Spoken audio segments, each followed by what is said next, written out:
વડોદરા મહાનગરમાં વરસાદ આવવાની સિઝન પહેલાં પ્રી મોન્સૂન કામગીરી દર વર્ષે ચાલતી હોય છે. આ વખતે પણ ચાલી રહી છે.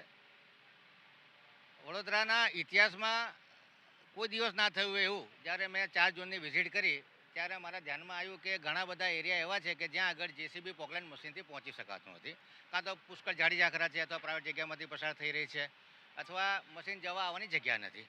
તો આ કાચ સાફ કેવી રીતે થાય? કાચમાં એના બોટમમાં જે કચરો છે, કાચને ઊંડા કરવા હોય, જે સ્લજ હોય એને કાઢવાનું હોય તો આપણા પોકલેન્ડ અને જેસીબી મશીન દરેક જગ્યાએ પહોંચી નથી શકતા.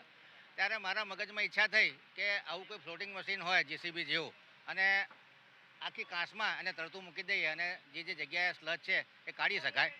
તપાસ કરતાં ખબર પડી કે બોમ્બે જેવા મહાનગરોમાં આ પ્રકારના ફ્લોટિંગ મશીનો ઉપયોગમાં લેવામાં આવે છે. કાચમાં ઉતારી દેવામાં આવે છે અને એમાંથી એના કિનારા પરથી કન્સ્ટ્રક્શન ડેબ્રીઝ અથવા ઝાડી ઝાખરા દૂર કરવા માટે અને એના બોટમમાંથી સ્લજ કાઢવા માટે મશીનનો ઉપયોગ થાય છે.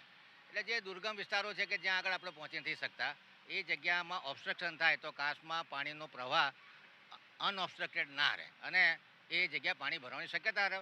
જ્યારે વરસાદ હેવી હોય તે ઘડી આ કાંસો ઓવરફ્લો થાય આજુબાજુના વિસ્તારમાં ઓવરફ્લોડિંગ થવાની શક્યતાઓ વધી જાય છે. નદી પાણી લેવાનું બંધ કરી દે. એટલે કાંસોને ઊંડા કરવા, એમાં બોટમમાં રહેલો તમામ પ્રકારનો જે મડ છે એ કાઢી નાખો, જેને આપણે ડિસ્લજિંગ કહીએ. એ પ્રકારનું આ ક્લીનટેક કંપનીનું ડ્રેન માસ્ટર કરીને મશીન છે. પ્રાયોગિક ધોરણે વડોદરા શહેરમાં 15-16 દિવસ માટે આ મશીન ચલાવવાનું અમે નક્કી કર્યું છે.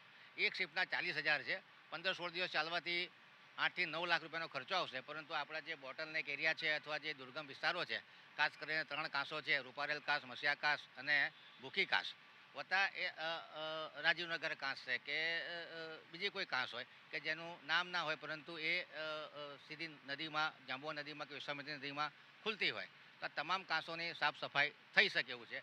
આ મશીનમાં જે નેચરલ કાચ છે, પહોળા કાચ છે, એમાં સાફ સફાઈ થઈ શકશે. પરંતુ જે કન્સ્ટ્રક્ટેડ આરસીસી ચેનલ છે, જે સાંકડા કાચ છે, એમાં મશીન જઈ ન શકે. અત્યારે મહાનગર પાસે રૂપારેલ કાચમાં મશીન ઉતાર્યું છે. રૂપારેલ કાચ મહાનગર પાસે આ જે કલવટ છે ત્યાં આગળ જાળી નાખવાની સૂચના આપવામાં, જેથી કરીને જે ફ્લોટિંગ કચરો છે, ખાસ કરીને પ્લાસ્ટિકની બોટલો, પ્લાસ્ટિકના રેપર્સ, એસ્બેસ્ટોસ, થર્મોકોલ સીટ, આ બધું પાણીમાં તરતું હોય છે, લોકો કચરો નાખતા હોય છે. આ જાળી લગાડવાથી કચરો બધો અહીંયા જ ભેગો થશે. પંચેટી દ્વારા તમામ કચરો મેન્યુઅલી દૂર કરી અને એને લેન્ડફિલ સાઇટ પર મોકલવામાં આવશે.